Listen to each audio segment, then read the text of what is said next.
করেছেন আসলে? না, হি ওয়াজ ভেরি ভেরি পোলাইট। আমি মনে করি দারুণভাবে বুঝেছেন জিনিসটাকে, উনি নোট করেছেন এবং আমি মনে করি পরে একটা প্রেস কনফারেন্সে যেটা আমি দেখলাম এবং উনি কিন্তু এটাতে খুবই আউটরিচ বলে দিয়েছেন কি করতে হবে।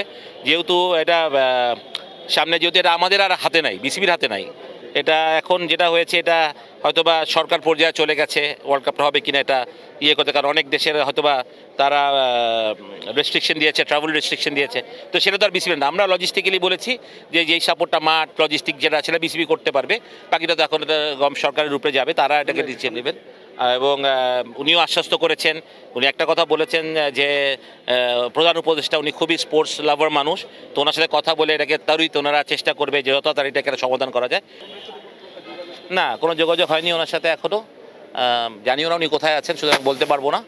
তো যদি যোগাযোগ হয় তাহলে কথা বলতে পারবো, বাট এখন যেহেতু পাওন ভাই নেই, যদিও উনি প্রেসিডেন্ট আছেন এখনও পদত্যাগ যেহেতু করেননি, বাট আসিফ মাহমুদ এসছেন অ্যাজ এ উপদেষ্টা ক্রিয়া এবং যুব ক্রিয়ার এসছেন উনি, তো উনি ডিসিশন নেবেন কী হবে না হবে এটা ওনার উপরে, উনি যোগ্য ব্যক্তিকেই তুলে নেবেন অবশ্যই, সেটা ওনারা চিন্তা করবেন কে বাংলাদেশ ক্রিকেট ফুটবল বা অন্যান্য স্পোর্টস যে ডিভিশন যারা আছে কারা লিড করবে, কারা ডোমিনেট করবে বা কারা এটাকে সঠিক পথে নিয়ে যাবে, সেটা ওনারা চিন্তা করবেন।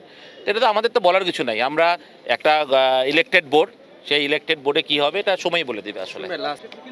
না, সেটা ডিসিশন না, কিছুই হয়নি, সেটা একটা প্রাথমিক আলাপ হয়েছে, সেই আলাপটাকে নিয়ে আমরা একটু এক্সেপ্ট করতে হবে, আমাদের কনস্টিটিউশন কী বলে, লিগ্যাল অ্যাডভাইস কী বলে, এগুলো দেখে তাকে একটু জানাতে হবে, তারপর হয়তো উনি ডিসিশন নেবে, ডিসিশনের মত করতে হবে। তাই উইশ যেটা ওরা তাড়াতাড়ি করতে পারে এবং বিশ্বকাপটা বাংলাদেশ হোক, আমাদের দেশের ভাবমূর্তির ব্যাপার থাকবে, সেটা সত্যি কথাই যে এই দেশে আমরা যেটাই হয়েছে তারপর যে বাংলাদেশ গুছিয়ে আবার যেতে পারে, এটাই সবচেয়ে বড় ব্যাপার। তো ওয়ার্ল্ড কাপটা একটা সিগনিফিকেন্ট ব্যাপার হবে এই সময়ের মধ্যে যদি আমরা করতে পারি, না করতে পারলে উই আর আনলাকি, সত্যি কথা বলতে গেলে। বাকি এরকম আর কিছু না, লেটস, এখন ওটা তাদের ভালোই আসলে। Thank you.